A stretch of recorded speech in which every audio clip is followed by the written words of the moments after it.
Pilgrim's Curious Adventures, c'est un jeu pour 1 à 4 joueurs à partir de 10 ans, pour des parties d'environ 45 minutes. Un jeu dans lequel vous allez jouer le rôle d'un vagabond qui va vivre des aventures dans un monde de fantasy.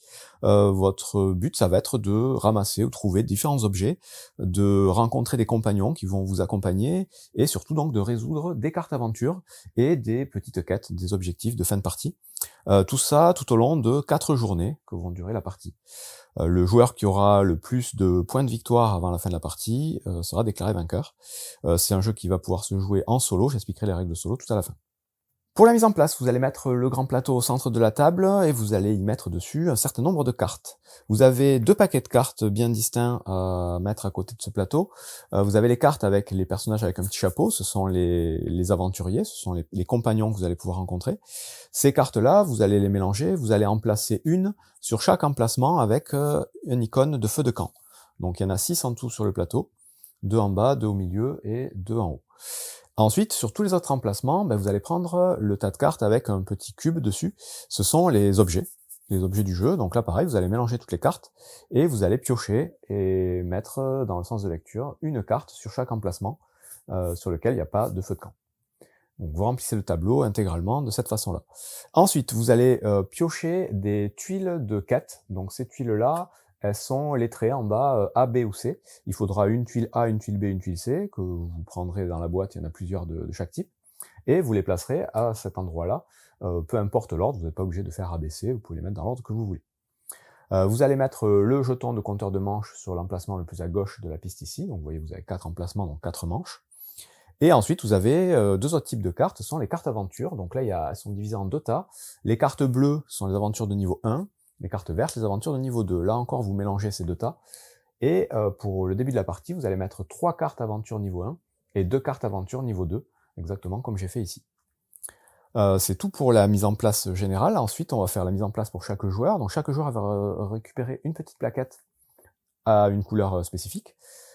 Et va récupérer le personnage correspondant, donc c'est une petite tuile avec un personnage qui est recto verso, donc A ou B. Pour les premières parties, évidemment, on vous conseille de jouer avec la face A. Pour les parties suivantes, vous pourrez jouer éventuellement avec la face B. Dans tous les cas, il faudra que tous les joueurs jouent avec la même face de personnage. Donc vous mettez ça devant chaque joueur, et on va récupérer donc un meeple, donc un personnage en bois à sa couleur, 2 petites plumes, 3 jetons circulaires, et 3 jetons un peu plus petits là qui ressemblent à des petits fanions. On va donner aussi une petite tête de jeu à chaque joueur, et celui qui aura l'aide de jeu avec le petit coq sera le premier joueur. Les autres n'ont pas de coq. Une fois que tous les joueurs ont récupéré ces personnages, vous allez donc déterminer le premier joueur. Le dernier joueur dans l'ordre du tour, donc c'est un jeu qui va se jouer dans le sens aigu d'une montre, le dernier joueur dans l'ordre du tour va placer sa figurine sur le plateau dans un des angles du plateau. Et à l'endroit où il va se placer, il va récupérer la carte objet correspondante et la mettre dans sa main. Les autres joueurs, donc dans le sens inverse des aiguilles d'une montre, vont aussi se placer dans un angle différent. Chaque joueur va partir d'un angle différent du plateau. Ensuite, chaque joueur va piocher un objet supplémentaire du deck de cartes objets. Donc il va avoir du coup 2 objets dans sa main, donc c'est les cartes qu'on garde en main, je les mets visibles ici. Et enfin, on va distribuer à chaque joueur éventuellement 2 cartes voyage. Donc ces cartes avec des petits panneaux là, c'est un autre deck de cartes. Donc ça c'est facultatif. Pour la première partie, on vous dit de pas l'utiliser. Ça complexifie peut-être un petit peu le jeu, c'est des objectifs supplémentaires. Mais bon, je vous l'explique quand même. Vous donnez 2 cartes de ce type-là à chaque joueur, et les joueurs vont analyser ces 2 cartes et décider laquelle des 2 cartes ils vont garder. La carte qu'ils vont garder, ils vont la mettre à droite de leur plateau ici, et ils vont mettre les petits marqueurs sur les emplacements indiqués du plateau de la fiche. Et donc cette grille représente du coup le plateau principal. En fait, ce seront des endroits sur lesquels il faudra se rendre pour remplir cet objectif. Les cartes qu'on ne garde pas, on les remet sous le paquet. Et vous allez voir qu'à chaque fois qu'on remplit une carte comme ça, on va en piocher des nouvelles. Enfin, dernière chose pour la mise en place, on a aussi une réserve de trèfle à 4 feuilles. Ces jetons-là, on va en donner un à chaque joueur au début de la partie, donc on commence tous avec un trèfle.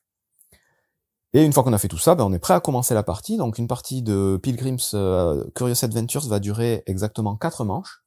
Et à chaque manche, les joueurs, dans l'ordre du tour, en commençant par le premier joueur, celui qui aura l'aide de jeu avec le coq, va choisir un mode de déplacement avec un de ces 3 marqueurs ici, faire le déplacement approprié avec sa figurine sur le plateau, récupérer la carte sur laquelle il va s'arrêter. Donc ça, c'est la première étape, la phase de déplacement. Ensuite, il va faire une deuxième étape, ça va être d'activer éventuellement des cartes personnages qu'il va avoir devant lui en jouant des cartes objets associées à ces personnages, ce qui va lui permettre éventuellement de se redéplacer, de récupérer d'autres cartes ou d'activer divers bonus. Et troisième étape de son tour, il va essayer de voir s'il peut résoudre une carte aventure ou une tuile de quête en dépensant des cartes objets principalement, et en récupérant du coup ces cartes ou en plaçant sa plume sur les cartes quêtes pour gagner des points en fin de partie. Une fois que le joueur a fait ces 3 étapes, il va passer à une phase où on va remettre des cartes sur le plateau aux emplacements qui sont vides, uniquement les emplacements où il n'y aura pas de personnage dessus. Et ensuite, c'est au joueur suivant de faire la même chose, utiliser un marqueur pour choisir un déplacement, se déplacer, activer des cartes, résoudre des aventures ou des quêtes, et remplir le plateau. En plus de toutes ces actions, on pourra, pendant son tour, dépenser éventuellement nos jetons de trèfle pour faire différentes actions bonus ou avoir différentes réductions quand on fera certaines actions, je vais expliquer après. On va faire ça donc jusqu'à ce que tous les joueurs aient placé leurs 3 jetons d'activation sur 3 modes de déplacement différents. Chaque fois, on doit choisir un mode de déplacement différent avec ces jetons. Quand tous les joueurs ont fait ça, c'est la fin d'une manche, et donc on va tout simplement avancer le marqueur ici, et passer à la manche d'après, en nettoyant donc tout notre plateau, et en recommençant un nouveau tour de jeu. On va faire ça 4 fois, et à la fin du 4e tour, il y aura une petite phase de décompte de points, et celui qui aura le plus de points sera déclaré vainqueur. On va maintenant rentrer dans le détail d'un tour de jeu. Comme je vous disais, à son tour, un joueur va prendre un de ses disques, et le placer sur une des cases de mouvement de son plateau. Il est obligé de choisir une case sur laquelle il n'y a pas déjà un de ces disques placés, donc on devra changer de mouvement à chaque tour. Et là, en fonction de là où il va se placer, il va se déplacer de manière différente sur le plateau, déplacer sa figurine. Le symbole de figurine ici, ça vous dit votre position de départ. Et ensuite, les petites cases avec des points dessus, ça vous dit là où vous allez pouvoir vous arrêter. Éventuellement, les cases blanches, c'est les cases par-dessus lesquelles vous allez passer. Le déplacement, donc avec les charrettes, ça permet de vous déplacer en ligne droite de 1 à 2 cases de distance, donc vous choisissez si vous vous arrêtez sur la première ou la seconde case, et ces mouvements, vous allez pouvoir les faire tourner dans le sens que vous voulez. Là, vous n'êtes pas obligé d'aller tout le temps à droite, vous allez pouvoir partir à gauche, en haut ou en bas, vous allez pouvoir orienter ça en symétrie ou en rotation dans le sens que vous voulez. Même chose pour le déplacement à dos d'âne, c'est le déplacement en L, mais vous pouvez très bien le faire en symétrie, le faire dans le sens que vous voulez sur le plateau, comme ça vous arrange. Ici, c'est obligatoirement en diagonale de 1 à 2 cases, mais dans la diagonale que vous voulez. Et ici, à pied, c'est une case de distance en diagonale ou en ligne droite, et là encore, dans le sens que vous voulez. À partir du moment où vous avez choisi votre déplacement, vous décidez à quel endroit vous voulez vous arrêter. Donc ici, je m'arrête soit sur la première, soit sur la deuxième carte. Et vous récupérez cette carte. Et en fonction du type de carte, soit vous la rajoutez à votre main si c'est une carte objet, vous n'avez pas de limite de carte en main, vous pouvez en récupérer autant que vous voulez des objets. Une fois que vous avez récupéré la carte, vous déplacez votre figurine à l'endroit où vous vous êtes arrêté pour récupérer cette carte. Et si par contre vous arrêtez sur une carte personnage, dans ce cas-là, la carte elle va venir à côté de votre leader. Donc vous avez sur la gauche de votre plateau des emplacements pour vos compagnons que vous allez rencontrer. Et ces emplacements par défaut ils sont limités à 3 cartes. Vous allez pouvoir garder au maximum 3 compagnons à côté de vous. Quand vous aurez fini votre déplacement, vous regarderez sur la case où vous êtes arrivé sur votre plateau si elle correspond à un des objectifs de votre carte voyage. Si vous arrivez sur un endroit où il y a un petit marqueur, vous allez tout simplement retirer ce marqueur de votre carte. Et à partir du moment où vous aurez réussi à enlever le dernier marqueur d'une carte voyage, vous allez mettre cette carte en haut du plateau. Hop. En la glissant dessous, comme ici. Vous gagnerez tout de suite le bonus indiqué éventuellement en haut de la carte. Donc ici, ce serait une carte objet que je vais piocher dans le deck de cartes. Il peut y avoir aussi des jetons trèfle. Et vous aurez des points de victoire qui seront comptabilisés en fin de partie. Quand vous scorerez une carte voyage, tout de suite, vous allez repiocher 2 nouvelles cartes voyage du tas de cartes, regarder celle qui vous intéresse et la placer à nouveau à droite de votre plateau, mettre l'autre sous le tas, pour remettre les marqueurs dessus et tenter de résoudre une nouvelle carte voyage en vous déplaçant aux bons endroits. Voilà à peu près tout ce qui se passe donc dans la phase 1, la phase de mouvement. On choisit le type de mouvement, on se déplace, on récupère des cartes, on regarde éventuellement notre carte voyage si on est arrivé sur la bonne case. Sachant que quand on va tomber sur une case sur laquelle il y a déjà un autre joueur, obligatoirement ce sera une case où il n'y aura pas de carte. À ce moment-là, on peut très bien arriver sur une case avec un autre joueur, et au lieu de prendre donc, une carte du plateau, on va prendre la première carte du deck correspondant. Si on est sur une case avec un feu, on prendra une carte personnage, donc du deck de cartes personnage. Si on est sur une case sans symbole de feu, on prendra une carte objet au hasard dans la pioche. Donc on récupère quand même des cartes, même si on n'arrive pas sur les endroits où il y a des cartes. Voilà, c'est tout donc pour la phase 1. La phase 2, ça va être la phase d'activation. Ça va être la phase dans laquelle on va utiliser justement les cartes qu'on a récupérées, donc les cartes objets ou les cartes personnages. Et donc avant ça, je vais vous expliquer comment fonctionnent ces cartes. Typiquement, les cartes objets, elles vont avoir des symboles en haut à gauche. Alors, il va y avoir les symboles d'aventure en premier, ce sont les symboles qui sont tout en haut. Il y en a 4 différents, c'est les quatre que je vous montre ici. Le symbole avec la bulle, c'est la communication. Le symbole avec la pièce, c'est une sorte de joker, c'est l'argent du jeu. Le symbole avec le point, c'est la force, et la feuille, c'est l'orientation, la navigation. Ces 4 symboles-là, ils vont avoir leur importance pour résoudre les cartes aventure ou les tuiles de quête. Donc on verra après comment on s'en sert exactement. Les symboles en dessous, ce sont les symboles qui vont être liés aux personnages pour pouvoir les activer. Là encore, on a 4 symboles différents. L'étoile, c'est la magie. La musique, c'est des instruments de musique. La boussole, c'est les objets qui vont servir à faire votre aventure. Et les épées, ce sont les armes. Ces symboles-là, on va les retrouver en bas des cartes personnages, et ils vont nous servir pour jouer ces cartes sous les bons personnages. Donc, je vais l'expliquer juste après, à la phase d'activation. En ce qui concerne les personnages, eux aussi, en haut à gauche, ils vont avoir un symbole encore différent. Le leader, il a le symbole de chapeau, c'est le seul personnage qui aura ce symbole-là. Chaque leader aura ce symbole. Et les autres personnages, ils vont avoir éventuellement donc un symbole différent. Donc on va avoir le cœur, l'espèce de main, on va avoir le ballotin, le baluchon, pardon, et on va avoir l'espèce de tête pas très gentille. Donc c'est différents types de personnages que vous allez pouvoir rencontrer.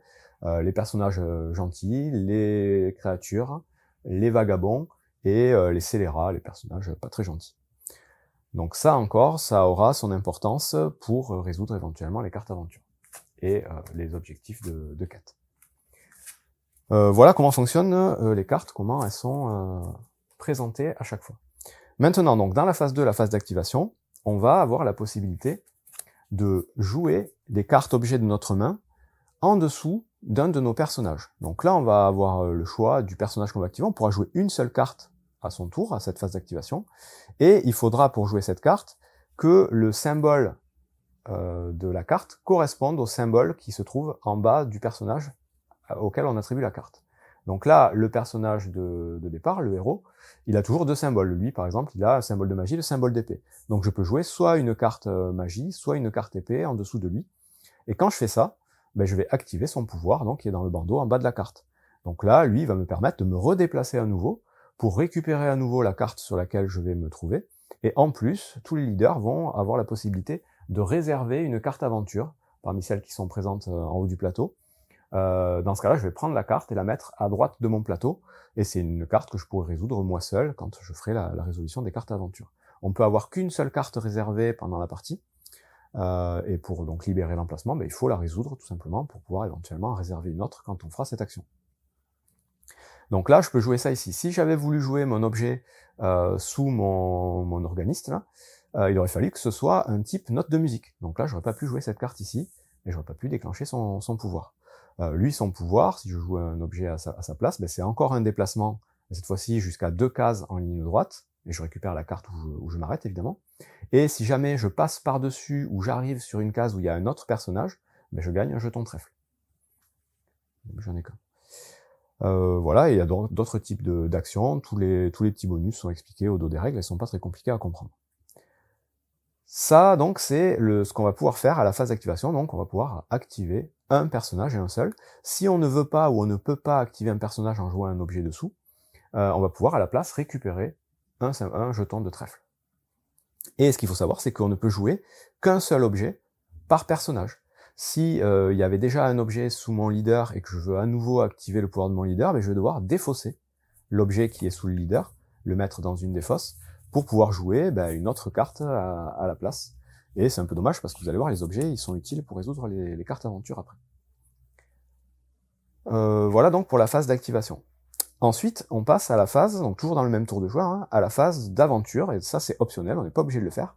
La phase d'aventure, elle va vous permettre donc soit de récupérer des cartes aventure là-haut, soit de placer votre petite plume sur une tuile d'objectif ici. Donc là, ce sera au choix, on fait l'une ou l'autre des actions. Si on veut récupérer une carte aventure, bon, il faut cibler la carte qui nous intéresse. Admettons, j'aimerais récupérer celle-ci. Et donc là, il y a plusieurs conditions à respecter. La première, c'est d'avoir les bons objets. Donc les objets qui présentent ces symboles-là. Ces objets, on peut les avoir donc sous nos personnages ici, on peut les utiliser, ou en main. Et les pièces comptent comme des jokers, ça peut remplacer n'importe quel symbole. Donc là, il me faudrait 3 symboles de feuilles, 2 symboles de points. Donc il faudrait que j'ai en main un certain nombre de cartes, ou que j'ai joué des cartes sous mes personnages. Donc par exemple, j'aurais pu avoir ça sous ce personnage, j'aurais pu avoir joué dans un tour précédent la note de musique ici avec un symbole de pièce. Et donc si j'avais en main ces 3 cartes, ben, j'aurais pu résoudre cette quête, puisque j'ai bien 3 feuilles, et 2 points, un point et un joker qui peut me servir de point. À ce moment-là, les objets que j'utilise pour résoudre la quête, je les défausse. Donc je prends toutes les cartes, plus celles que j'ai en main, je les mets dans une des fosses. Du coup, je libère des emplacements sous mes personnages pour venir les réactiver plus tard. Donc ça, c'est plutôt intéressant. Et c'est pas fini, puisque pour résoudre cette quête, en plus de ces objets, il va falloir que j'envoie des personnages du bon type faire ma quête. Donc là, admettons, j'avais récupéré aussi lui. Je vous rappelle, vous êtes limité à 3 personnages par défaut. Pour résoudre cette quête, il faut mon leader, donc ça c'est toujours le cas pour résoudre les cartes aventure, et il me faut un personnage de type vagabond, donc un personnage avec le symbole de baluchon. Et en plus, comme il y a une petite croix ici, il faut que je défausse un des personnages qui participent à la quête. Évidemment, je ne peux pas défausser mon leader, donc là je vais devoir défausser un personnage avec un baluchon. Quand je défausse un personnage comme celui-ci, je le perds pas, hein, je le mets sous ma carte leader, et ce personnage sera quand même comptabilisé en fin de partie pour les éventuels points de victoire qu'on verra après. Donc là, j'ai respecté la condition des personnages, j'ai respecté la condition des objets. Dans ce cas-là, je peux résoudre cette carte, je la prends et je la mets sous mon plateau. Vous voyez que vous avez un emplacement ici, en laissant dépasser uniquement le bandeau du bas. Et ce bandeau-là, ça va me donner des points de victoire en fin de partie, éventuellement un jeton trèfle directement quand je résous la carte. Et ça va me débloquer aussi un petit pouvoir. Donc là, pareil, il y a différents types de pouvoirs. Vous avez des pouvoirs qui vont vous donner des réductions. Par exemple, celui-ci. À partir du moment où vous l'avez sous votre plateau, à chaque fois que vous devrez payer quelque chose, payer des feuilles, vous avez une feuille gratuite offerte en permanence. Ce pouvoir-là, il va vous permettre, à chaque fois que vous jouerez un objet de type boussole, de piocher une carte objet du tas de cartes. Et là encore, vous aurez tout un tas de petits bonus qui vont vous aider pendant la partie à optimiser un petit peu votre jeu. Donc voilà pour résoudre une carte aventure. Donc vous pouvez résoudre une carte aventure par tour. Et si vous ne voulez pas, vous ne pouvez pas résoudre une carte aventure, vous avez aussi la possibilité de résoudre une tuile de quête ici. Là encore, pour pouvoir vous résoudre une tuile de quête, il faut payer les symboles d'objets correspondants. Donc c'est soit 3 points, soit 3 bulles, soit 3 feuilles. Qu'il faut défausser des objets qu'on a soit en main, soit sous nos personnages, exactement comme tout à l'heure. Et là, vous allez pouvoir poser une de vos plumes sur l'emplacement le plus en haut de la tuile disponible. Donc par défaut, il n'y a personne, donc vous pouvez vous mettre tout en haut ici. Si jamais il y avait eu déjà un autre joueur, vous serez mis sur l'emplacement du dessous, et l'emplacement tout en bas, il peut y avoir autant de joueurs qu'on veut. Le fait de se placer plus haut, ça va vous donner des points de victoire supplémentaires en fin de partie. Quand il y a des petits symboles de trèfle, vous les gagnez dès que vous vous placez. Et ensuite, ces tuiles-là, ça va être des tuiles qui vont être utiles uniquement pour le décompte de fin, en fonction des conditions qui sont marquées sur la gauche ici. Ça va être un principe de collection. Cette tuile, les tuiles C, ça va être des collections de cartes aventure. Là, c'est si vous avez un certain nombre de cartes aventure avec ce symbole de recyclage, donc c'est le symbole de ressources permanentes, en fonction du nombre de cartes comme ça que vous aurez en fin de partie, vous marquerez plus ou moins de points, qui est indiqué ici. Là, ça va être en fonction des cartes personnages que vous avez rencontrés et donc recrutés, qui vont avoir un symbole d'épée pour leur activation. Et là, par contre, on comptera bien tous les personnages actifs, plus tous ceux qu'on aura mis sur notre tuile de leader. Même chose avec le type de personnage, donc si ce sont des gentils, si ce sont des créatures, des vagabonds, là, ça va être le nombre de personnages de ce type-là qui vous fera gagner des points en fin de partie. Donc voilà pour la phase 3, la phase d'aventure, qui est optionnelle. Soit on résout une carte, soit on résout une tuile. Une fois qu'on a fini ces 3 étapes, on passe à une phase où on va remplir les cartes qu'on a pris sur le plateau ou dans la zone des cartes aventures. Donc là, si on a pris une carte aventure verte, on va re-remplir en fonction du tour où on en est. Donc si on est au tour 1 ou au tour 2, il faudra qu'il y ait 2 cartes vertes, 3 cartes bleues. On verra après comment on inverse ça. Et sur le plateau, on remplit encore dans le sens de lecture, là où il y a des emplacements vides. Donc là, il y a un emplacement de feu qui est vide, c'est donc une carte personnage qui est piochée, là aussi, une autre carte personnage, et ici c'est une carte objet. On ne remplit que les emplacements où il n'y a pas de personnage. Là, j'ai mon personnage dessus, je ne mets pas de nouvelles cartes. Partout où il y aura des personnages, on ne mettra pas de cartes. Et enfin, une fois qu'on a fait tout ça, c'est au joueur suivant de jouer son tour, exactement de la même façon.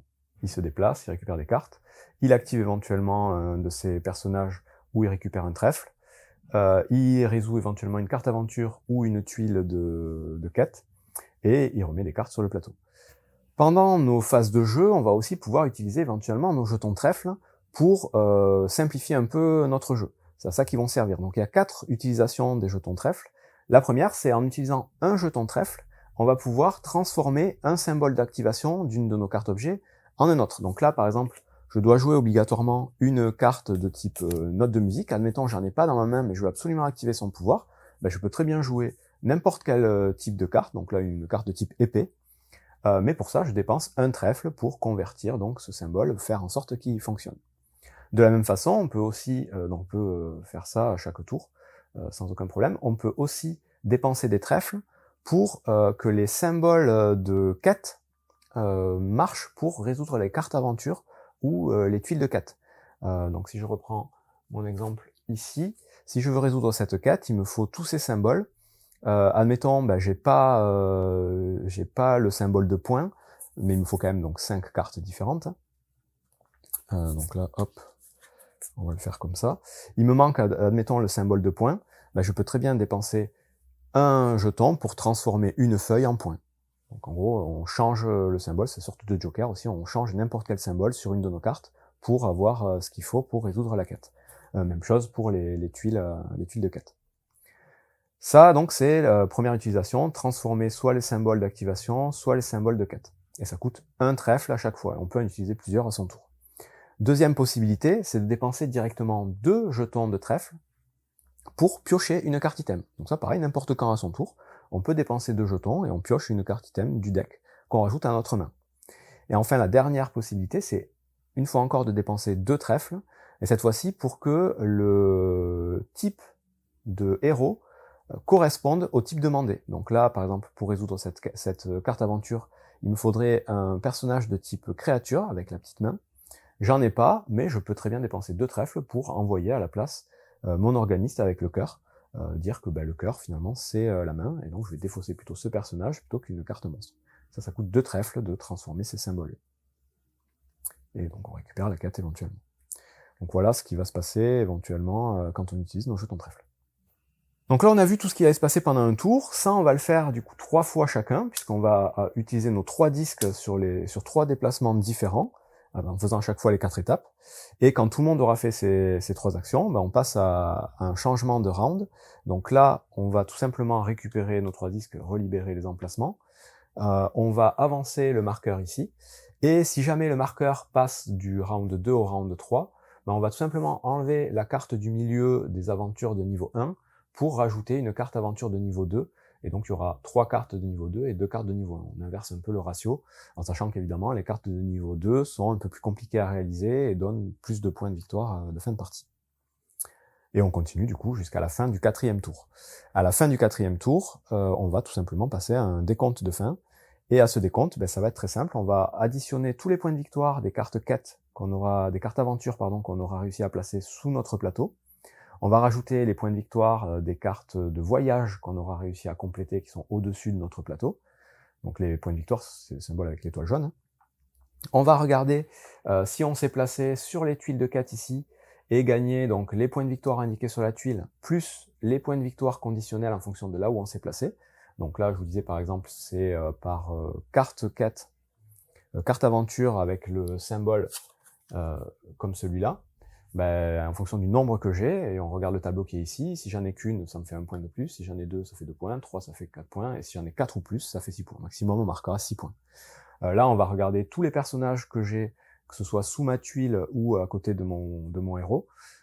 S'ils ont un symbole d'activation de type épée, et on compte pas le leader par contre, là, on regarde vraiment que les compagnons. S'ils ont un symbole d'activation de type épée, ben, pareil, en fonction du nombre, je vais marquer plus ou moins de points. Et là, ben, s'ils ont un symbole de cœur, je vais marquer plus ou moins de points. On marquera aussi en fin de partie un point tous les 3 jetons de trèfle qui nous restent. Et donc on fait le total de tous ces points, et celui qui a le plus de points évidemment est déclaré vainqueur, et en cas d'égalité, ce sera le joueur à qui il restera le plus de cartes objets dans sa main. Et voilà pour jouer donc à Curious Adventure, Pilgrim's Curious Adventure, en mode multijoueur. Maintenant, si on joue en solo, bah, c'est pas très compliqué, ça va être à peu près la même chose, sauf que vous allez rajouter le plateau du fauconnier. Vous allez jouer contre ce personnage qui va venir avec 2 figurines, le fauconnier et son faucon. Pour la mise en place, ce personnage-là, il va venir au centre du plateau. Et il va récupérer du coup une première carte, celle qui est au centre du plateau.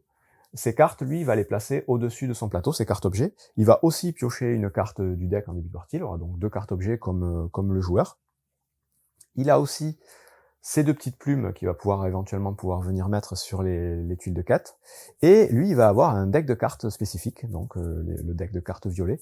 Au début de la partie, vous allez déterminer avec quelles 6 cartes vous allez jouer. Il y aura à chaque fois 6 cartes pour une partie solo. Et vous voyez qu'en bas à gauche, vous avez des lettres. En fonction du type de lettres que vous allez utiliser, ça va augmenter ou diminuer la difficulté. Donc si vous jouez en easy, vous prendrez les cartes A et les cartes B. Si vous voulez jouer en medium, c'est les cartes B et C. En mode hard, c'est les cartes A et D. Et en mode hardcore, ce sont les cartes C et D. Donc il y a 3 cartes à chaque fois dans chaque lettre. Donc vous faites votre deck de 6 cartes. Donc là, on va dire A et B, enfin, partie facile pour commencer. Vous mélangez ce deck et vous le placez à cet endroit-là. Et ensuite, vous allez jouer la partie exactement de la même façon qu'en multijoueur. C'est toujours le joueur qui commence à jouer. Donc il va utiliser son jeton, faire ses déplacements, faire ses 4 phases exactement comme d'habitude. Et quand ce sera donc au fauconnier de jouer, il va dans un premier temps révéler une première carte qui va lui dire de quelle façon va se déplacer d'abord son faucon. Et donc là, on a, vous voyez, un tableau avec des numéros. Donc dans l'ordre de priorité, on va résoudre donc d'abord le numéro 1. Si c'est pas possible, on fera le numéro 2. Et si le 2 est pas possible, on fera le numéro 3. Donc le numéro 1, il vous dit, le faucon, il va se déplacer en diagonale. Donc là, c'est dans l'ordre vraiment du plateau. On ne tourne pas les cartes. Il va se déplacer en diagonale vers le haut. Et il va récupérer la carte correspondante. Donc là, hop, on prend la carte. Et on la rajoute à sa main. Si jamais la carte qu'on récupère avec le faucon ou le fauconnier est une carte personnage, à ce moment-là, on va la mettre aussi à côté de son plateau. Donc, admettons, il a récupéré cette carte. Mais là, on va juste les empiler, les cartes personnages. Lui, il n'a pas de limite de 3 cartes, et ces personnages, ils n'ont pas trop d'intérêt pendant le jeu, ils serviront uniquement pour les décomptes de fin. Et à chaque fois qu'il va récupérer un personnage, il récupérera aussi un jeton trèfle. Donc voilà pour la première chose qui se passe autour du faucon, et ensuite du fauconnier, on va retourner une seconde carte, et cette seconde carte, elle va vous dire de quelle façon va se déplacer cette fois-ci le fauconnier. Donc là, le fauconnier va se déplacer en priorité en diagonale de 2 cases vers le bas. Donc il va venir à l'endroit où je me trouve, et il va à nouveau récupérer une nouvelle carte. Encore une fois, soit un personnage, soit un objet. Une fois qu'on a fait ça, le fauconnier va essayer de résoudre des cartes aventure ou des cartes quêtes. Donc là, on vous dit qu'il va essayer de résoudre des cartes quêtes, et la flèche vous dit dans quel ordre il essaie de résoudre les cartes. Donc là, c'est de gauche à droite. On va regarder s'il a les bons symboles pour pouvoir résoudre une carte quête en suivant l'ordre de lecture. Et lui, il ne tient pas compte des contraintes de personnage. Il regarde juste les symboles du haut. S'il a bien les bons symboles, il va défausser les cartes en question, et il va prendre la carte et la mettre sous son plateau. Lui aussi, il va scorer des cartes d'aventure, gagner éventuellement les trèfles et les points de victoire en fin de partie. Si jamais à ce moment-là, il ne peut pas résoudre de cartes aventure, on va faire la même chose avec les cartes quêtes. Il va regarder s'il peut résoudre une des tuiles de quête et placer une de ses plumes sur la tuile correspondante, et là encore sur l'emplacement le plus en haut. S'il y arrive, voilà, ça met fin à son tour. Il y aura encore une fois, soit il résout une carte, soit il résout une tuile, il ne peut pas faire les deux. En plus de ça, à son tour, le fauconnier, dès qu'il va avoir 2 jetons trèfle, il va tout de suite piocher une nouvelle carte objet du deck et la rajouter à sa main. Et encore une fois, quand il utilise ces objets, il les défausse, on ne les garde pas d'un tour à l'autre. quand il défaussera ses cartes pour résoudre des cartes aventure ou des tuiles de quête, il n'utilisera les cartes avec les pièces que s'il en a vraiment besoin. S'il a tous les symboles, il va pas défausser son joker de pièces. Il défausse d'abord les symboles et les pièces uniquement s'il en a besoin pour résoudre une carte. Une fois que donc on a pioché ces deux cartes et fait tout ce qu'il y avait à faire, c'est à nouveau au joueur de jouer, il va jouer son tour, et on alterne comme ça, donc un tour après l'autre. À la fin de la partie, le fauconnier, donc je vous ai pas dit, en fin de partie, pour compter les points, on va pouvoir retourner ce plateau, prendre un jeton trèfle quelconque et scorer les points au fur et à mesure, ça laisse une trace. Bon, lui c'est pareil, à la fin de la partie, il va retourner son plateau et il va aussi scorer ses points. Donc lui, il va compter évidemment comme nous les cartes aventure qu'il aura mis sous son plateau, tous les points de victoire qui apparaissent dessus. Il va compter les points de quête qu'il aura là où il aura mis une plume à sa couleur.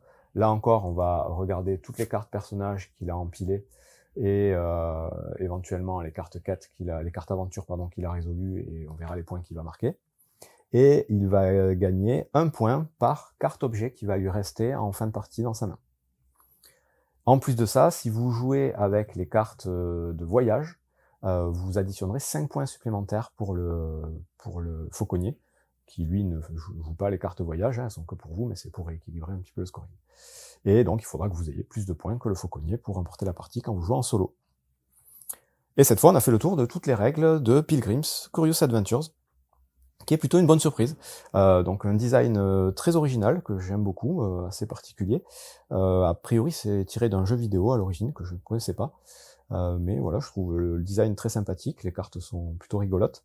Le principe de jeu, au final, on est dans de la collection de cartes, hein, c'est pas non plus révolutionnaire, mais la façon dont on récupère les cartes et la façon dont on résout du coup les aventures, c'est plutôt sympathique, et ça en fait un très bon petit jeu familial, assez facile d'accès, qu'on peut sortir assez facilement. Les parties sont pas trop longues, la difficulté est modulable, donc avec éventuellement les cartes de voyage qu'on utilise ou pas, et pas mal de rejouabilité, il y a quand même pas mal de personnages différents, pas mal de quêtes et d'aventures différentes.